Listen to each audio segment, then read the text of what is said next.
Բարև ձեզ, ուզում եմ ողջունել բոլորիդ, նաև մեր հայրենակիցներին, սկզբում կուզեի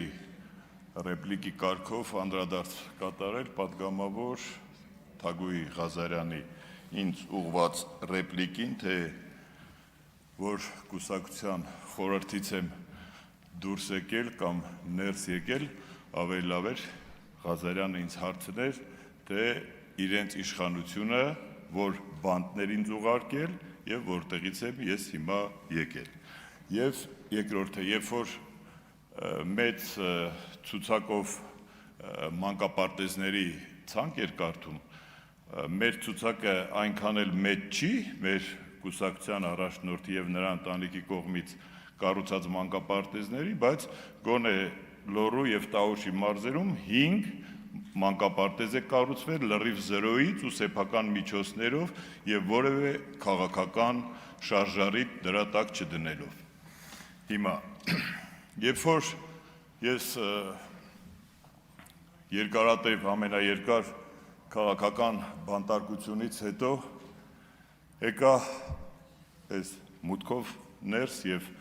հայտնվեցի ամենաբարձր քաղաքական շենքում, քաղաքական ամբիոնի մոտ ու առաջին օրվա ելույթներն էի լսում ու տպավորությունս այնպիսին էր, որ եթե ես մի քիչ անծանոթ, մի քիչ միամիտ, մի քիչ իմ գլխով շատ բանացած չլիներ, պետք է ասեի, ես ինչ լավ միջավայր ենք հայտնվել, այստեղ մարդիկ ինչ արժեհամակարգեր են դավանում, բարեկրթություն, բարևարկություն, հանդուրժողականություն եւ հիշողության մի քիչ թարմացումից հետո կհիշեի օրինակ ես, որ 2 ամիս առաջ այս նույն քաղաքական ուժը մեր Հայաստանի Հանրապետության փողոցներում քարոզարշավի ժամանակ ինչ ատելության, ինչ դոզավորված, ինչ քարոզարշավ էր լուտանքների, ասֆալտներին փռելու, խլելու եւ այլն Եվ նաև մի քիչ եթե միամիտ լինեի, պիտի մտածեի, որ այնտեղ պիտի նստած լիներ Արտուր Սարգսյանը, որովհետև նոր ազգային ժողովի ձևավորմանը զուգահեռ պիտի մեր պատգամավորը նորընտիր այստեղ նստած լիներ, բայց տեսնում եմ, որ չկա։ Եթե մի քիչ ավելի անտեղյակ մարդիկ լինեինք, պիտի մտածեինք, որ այս երկրում ընդհանրապես քաղաքական բռնաճնշումներ չեն եղել, չկան, այսօր չկան տասնյակ, միգուցե մի քանի տասնյակ քաղաքական բռնաճնշումների ենթարկվող ու ենթարկված մարդիկ, օրինակ մեր կուսակցությունը առաջնորդող Սամվել Կարապետյանը 7-8 ամիս բանտում եւ հետո մինչեւ հիմա տնային կալանքի տակ չի։ Գագիկ Ծառուկյանը, ով երբ քաղաքական ակտիվություն է դրսևորում, միանգամից դառնում է թալանչի հանցագործ, մյուս ժամանակաշրջաններում ինքը ընդամենը խոշոր գործարար էր։ Խոսքի ազատությունների, չգիտեմ, իշխանություններին քննադատելու համար այսօր բազմաթիվ քաղաքական ակտիվ, պասիվ եւ տարբեր բնույթի գործիչներ գտնվում են կամ անազատության կամ սահմանափակ ազատության սահմաններում։ Եվ երբ լսում էի պարոն Ռուբինյանի կոչը ընտրվելուց առաջ, բնականաբար մոտս հարց չէր առաջանում, որովհետեւ մարդը նոր ստանձնում է պաշտոն, նոր հիմնարկ,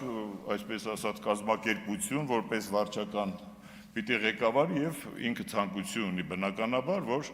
խաղաղ, հանդուրժողականության, կառուցողական մթնոլորտում ընթանան աշխատանքները։ Պարոն Կոնջորյանի մասին ինքը հայտնի է նաեւ իր, ինչպես մեր գոլեգաները նշեցին, Պերճախոսությամբ ես էլ եմ տեղյակ բավականին գիտակ անձնավորություն, այսինքն ինքը կարողանում է իր հարցերը լուծել, բայց ես սիրով սպասում էի անկեղծ ասած Վահագն Ալեքսանյանի ելույթին, որ տեսնեմ մեզ որտեղ են գցում այս բարևարկության բանի, մեկ է պարոն Ալեքսանյանը հենց սկսեց ընտրակաշառքների թեմայով մտավ, ասի հոп, կասկածներս խորարում են, բայց ամեն դեպքում մերժում չկա, գնում, ինչպես, ինչ անում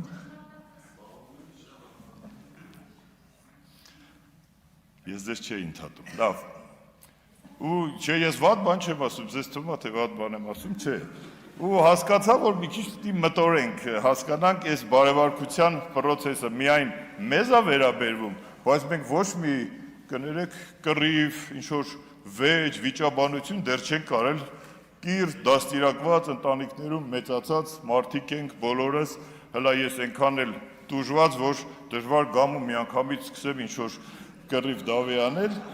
և հասկացա, որ այդ բարևարկությունը պիտի որ ձեզ վերաբերվի, չկներեք, ասենք անկեղծ, ես այսօր ոչ մի իմ մասին չի էլի իմ ելույթը, որ մտածեք, թե ես ինչ-որ միտեղ տուժել եմ, երբեք ինձ տուժող չեմ համարել, ես գիտեմ ինչի եմ վերջը ազատազրկվել, ինչ կա դրա տակ ու դժվար ավատա, բայց բողոք պահանջ այս պահին գոնե չունեմ։ Ու հետո երբ որ մենք լսում ենք խորհրդարանում, ես մի քիչ վերջին տարիներին տասնամյակի ընթացքում գուցե մի քիչ նաև քաղաքական հոտառություն ու փորձառություն եմ նաև ձեռք բերել, ու ինձ թվում էր այս հարթակը քաղաքական, իրոք, ինչպես մեր Նարեկ Կարապետյանը նշեց, քաղաքական մտքի դարբնոց պիտի լինի, ինչ-որ մտքերի գեներացման մանավար նոր ուժ է եկել, որը որ դեռևս փորձարկված չի, ասենք քաղաքականության մեջ, գուցե ինչ-որ այդ մտքերի փոխանակության, գեներացիայի ընթացքում մենք կստանանք ինչ-որ պրոդուկտ, չգիտեմ, որը օգուտ կլինի գուցե մեր երկրին, մեր ազգին, հասարակությանը, բայց ինչի բախվեցինք մենք, ես տեսա կներեք, 8 տարվա իշխանություն եք դուք, մենք նոր ենք, մենք հնարավոր է քաղաքական ինչ-որ մեծ գեներացիաներ մեր մոտ դեռևս չունենանք, նոր ստեղծվի, բայց դուք 8 տարվա իշխանություն եք, 8 տարվա քաղաքական պայքարի գոնե թե վերջին 8 տարվա և կներեք արտահայտությունս ես որևէ քաղաքական միտք, քաղաքական օրակարգ այստեղ քննարկումների մեջ չտեսա։ Նորից մենք գնացել ենք 99 թվական, մոտավորապես մի ինչքան տարի է, մի 30 տարի լավ, մոտավորապես գալիս ենք հոկտեմբերի 27, մարտի 1, թալան, ունեզրկում, ապօրինի գույք, կներեք այստեղ ոչ կոռուպցիայի կանխարգելման հանձնաժողովն է, ոչ, չգիտեմ, նախկինում գործած ճիշտ ու սխալների համար այս պահին գոնե քննարկելու տեղ։ Կա միտք, չկա միտք, չկա օրակարգ, որն է մեր օրակարգը կամ ձեր օրակարգը, որի շուրջ մենք կարող ենք, դուք գաք այստեղ մեզ մեղադրեք ընտրակաշառք բաժանելու, մյուսներին մեղադրեք 30-35 տարի թալանելու կամ չգիտեմ ապօրինի ես էլ եմ մեջ է, ես բանկապարտ ես չունեմ այդ հավատալ։ Աչքիս ես ու դու մենակ չունենք, կներեք դու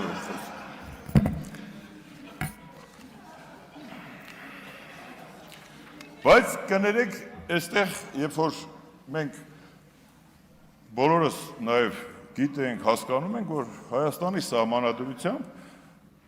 մեր երկիրը պարլամենտական երկիր է, հետևաբար, այստեղ ոչ միայն ծնվում են քաղաքականությունը, միտքը, օրենքները, այստեղ ծնվում են վարչապետներ, նախարարներ, չգիտեմ, ամբողջությամբ ազգային ժողովի, այսպես ասած, ղեկավարման տակ է գտնվում մեր երկրի արտաքին, ներքին, չգիտեմ, տնտեսություն, քաղաքականություն եւ այլն, բայց օրինակ որևէ կերպ ես չտեսա արտաքին քաղաքականության այսօրվա առաջնահերթությունների մասին, օրինակ ազգային ժողովի նախագահի ելույթ, որ օրինակ տարածաշրջանը եռման պրոցեսի տակ է,